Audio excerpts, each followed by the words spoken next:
आधी रात के सन्नाटे में आरव की कार सुनसान पहाड़ी सड़क पर रुकती है। सामने अंधेरे में डूबी कोठी नंबर 27 भयावह रहस्य समेटे खड़ी है। ठंडी हवा आरव के चेहरे को छूती है।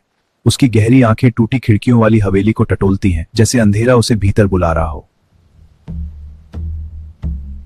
शांत कमरे में झूमर धीरे धीरे हिलता है, जबकि हवा बिल्कुल स्थिर है। आरव की सांसें तेज होती हैं, पर वह पीछे मुड़ने से इनकार करता है। टॉर्च की पतली रोशनी में धूल उड़ती है। हर कोना सालों से बंद पड़ा प्रतीत होता है, पर माहौल में किसी अनदेखी मौजूदगी का एहसास तैरता है। दीवार पर टंगी तस्वीर में मुस्कुराता परिवार दिखता है, पर चेहरों पर गहरे खरोच हैं, जैसे किसी ने उनकी पहचान मिटाने की कोशिश की हो। सीढ़ियों पर कदम रखते ही उसे ठंडा स्पर्श महसूस होता है। उसकी उंगलियां रेलिंग कसकर पकड़ती हैं, जैसे कोई अदृश्य शक्ति पास खड़ी हो। ऊपर की मंजिल से भारी कदमों की आवाज गूंजती है। हवेली में कोई नहीं होना चाहिए, फिर भी लकड़ी का फर्श रहस्यमय हरकत दर्शाता है। कमरे की दीवार पर लाल अक्षरों में चेतावनी चमकती है। आरव की सांस अटकती है, लेकिन उसकी जिज्ञासा डर से कहीं अधिक गहरी है। गलियारा अंधेरे में डूबा है। एक दरवाजा आधा खुला है। भीतर टिमटिमाती रोशनी अजीब संकेत देती है, मानो कोई भीतर इंतजार कर रहा हो। पीछे दरवाजा जोर से बंद होता है। अंधेरा घना हो जाता है और टॉर्च की रोशनी अनिश्चित रूप से कांपने लगती है। धूल में दबे डायरी के पन्नों पर घबराहट भरे शब्द लिखे हैं। हर पंक्ति किसी अनजाने खतरे की ओर इशारा करती है, जो हवेली में छिपा है। दरवाजा नहीं खुलता। कमरे की दीवारों से हल्की फुसफुसाहट गूंजती है, जैसे हवेली खुद जीवित होकर उसे कैद करना चाहती हो। पीछे दरवाजा जोर से बंद होता है। अंधेरा घना हो जाता है और टॉर्च की रोशनी अनिश्चित रुकने लगती है। दरवाजा बिना छुए खुल जाता है। बाहर गीले पैरों के निशान दिखाई देते हैं, जो सीढ़ियों की ओर बढ़ते हुए किसी अदृश्य मौजूदगी का संकेत देते हैं। जैसे ही आरव नीचे उतरता है, दीवार पर उसकी परछाई के साथ एक दूसरी धुंधली आकृति उभरती है। वह मुड़कर देखता है, लेकिन पीछे कोई नहीं होता। आरव झुककर खुली दराज में रखी पुरानी चाबी और खून से सना कपड़ा देखता है। उसकी उंगलियां कांपती हैं, जैसे कोई भयावह सच सामने आने वाला हो। हर कदम के साथ अंधेरा गहराता जाता है। टॉर्च की रोशनी कमजोर पड़ती है और तहखाने की दीवारों पर अजीब धब्बे उभरते दिखाई देते हैं। तहखाने की ओर जाता दरवाजा खुद हल्का खुला है। नीचे से आती ठंडी सीलन भरी हवा वर्षों पुराने रहस्यों की गंध लेकर ऊपर उठती है। हर कदम के साथ अंधेरा गहराता जाता है। टॉर्च की रोशनी कमजोर पड़ती है और तहखाने की दीवारों पर अजीब धब्बे उभरते दिखाई देते हैं। तहखाने की छत से लटकी जंजीरें बिना छुए हिलने लगती हैं। उनकी टकराहट अंधेरे में गूंजती है, जैसे कोई अदृश्य कैदी छूटना चाहता हो। दीवारों पर गहरे खरोंच ऐसे हैं जैसे किसी ने बाहर निकलने की बेताबी में पत्थर तक कुरेद डाले हों। आरव की सांसें भारी हो जाती हैं। फर्श पर जले हुए चिन्ह किसी अनजानी रस्म का संकेत देते हैं। राख अभी भी ताजी लगती है, मानो यह अनुष्ठान हाल ही में किया गया हो। आईने में आरव अपना चेहरा देखता है, लेकिन उसके पीछे एक धुंधली आकृति क्षण भर को दिखाई देती है। वह मुड़ता है, मगर तहखाना खाली होता है। दीवार के पीछे छिपा गुप्त दरवाजा धीरे से खुलता है। अंधेरे में जाता संकरा रास्ता किसी गहरे रहस्य की ओर इशारा करता है। तहखाने में अचानक ठंड बढ़ जाती है। आरव की सांसें धुएं की तरह बाहर आने लगती हैं, जैसे हवेली का अंधेरा उसे भीतर समेट रहा हो। सुरंग इतनी संकरी है कि आरव मुश्किल से आगे बढ़ पाता है। दीवारें जैसे पास आती महसूस होती हैं और अंधेरा सांसें रोक देता है। अचानक जमीन उसके पैरों तले धंस जाती है।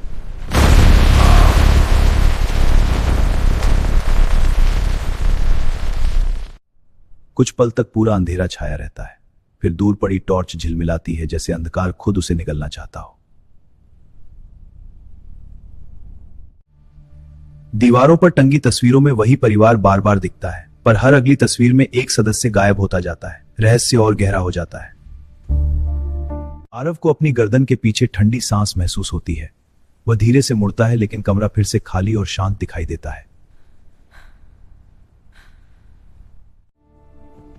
धूल से ढकी डायरी के पन्ने पलटते ही कांपते अक्षर दिखाई देते हैं। शब्दों में डर और विश्वासघात की कहानी छिपी हुई महसूस होती है। आखिरी पन्ना अधूरा है। स्याही फैली हुई है, जैसे लिखते समय अचानक कुछ भयावह घटा हो जिसने कहानी रोक दी। अचानक ऊपर से भारी धमाका गूंजता है। तहखाने की छत से धूल झरने लगती है और हवेली जैसे जीवित होकर कांप उठती है।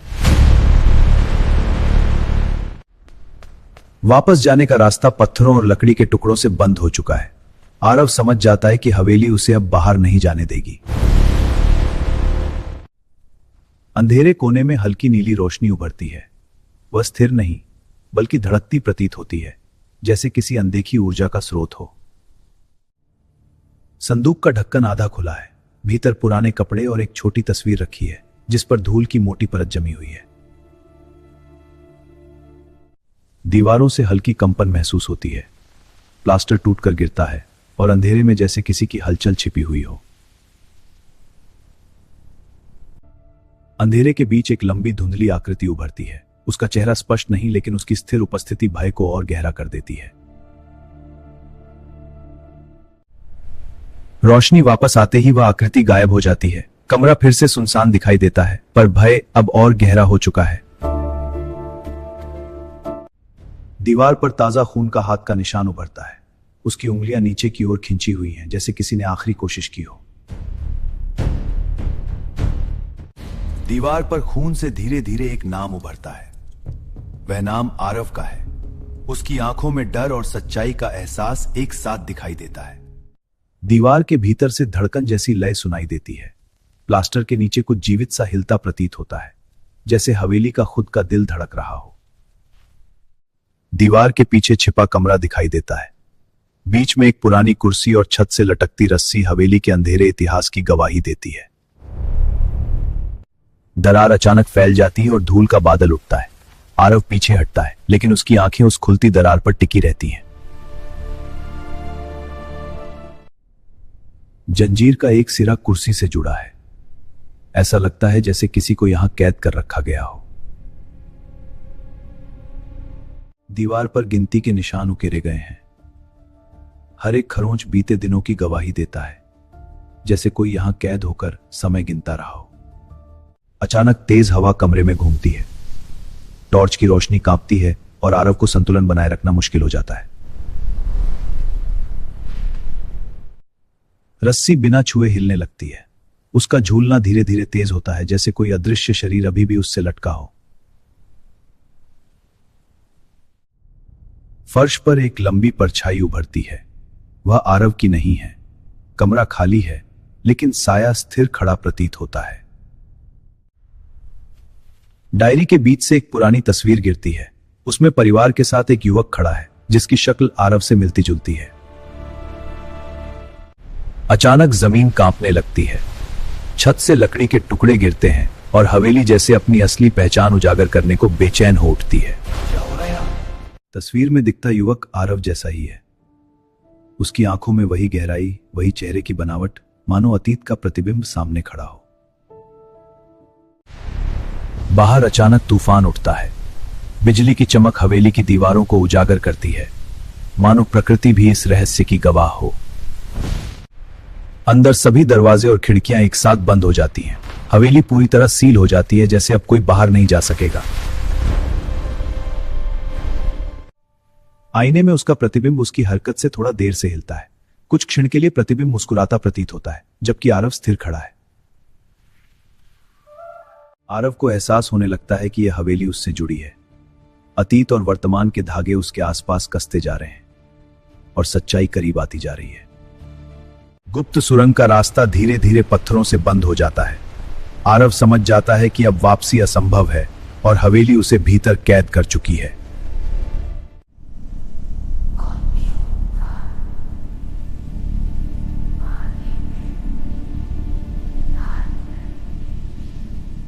खून की पतली लकीर फर्श पर अपने आप उभरती है।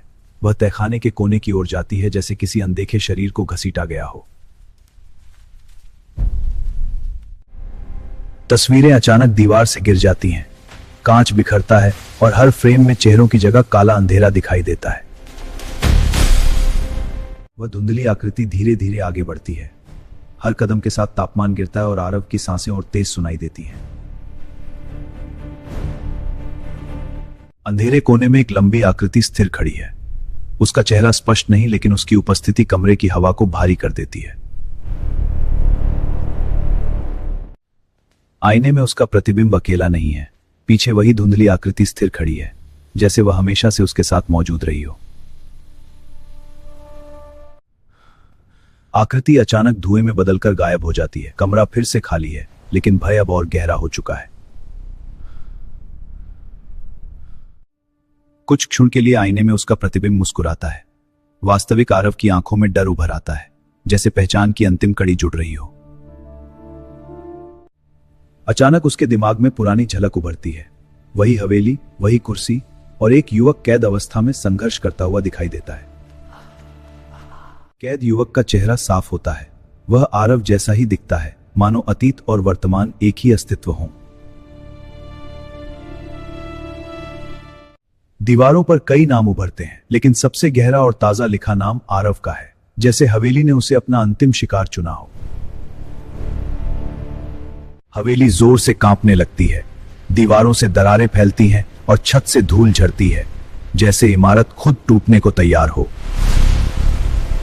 अचानक ऊपर के सभी दरवाजे खुल जाते हैं। लंबा अंधेरा गलियारा सामने है, जैसे हवेली अंतिम सत्य तक पहुंचने का रास्ता दिखा रही हो।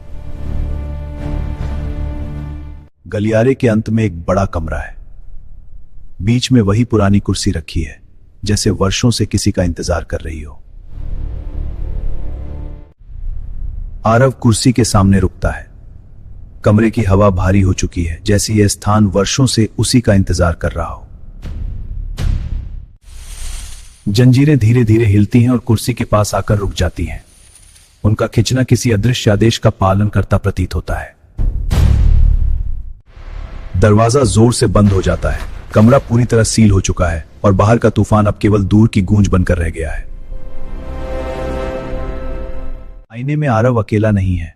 उसके पीछे वही लंबी धुंधली आकृति खड़ी है, जैसे उसकी परछाई अब स्वतंत्र अस्तित्व बन चुकी हो।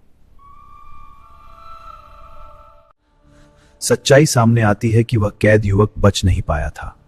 उसकी आत्मा इस हवेली में फंस गई थी और वही अब आरव के रूप में लौटी है। अचानक उसकी स्मृति में तूफानी रात की झलकें चमकती हैं। वही हवेली, वही कैद, वही संघर्ष। अतीत की सच्चाई परत दर परत खुलती जाती है। आरव समझ जाता है कि वह इस कहानी का अंत नहीं, बल्कि एक चक्र का हिस्सा है। उसकी आंखों में भय के साथ एक अजीब स्वीकृति झलकती है। जंजीरें हवा में उठती हैं और धीरे धीरे आरव की ओर बढ़ती हैं। कमरा ठंडा हो जाता है, जैसे भाग्य खुद उसे पकड़ने आ गया हो। दीवार पर टंगी तस्वीर में अब 5 चेहरे हैं।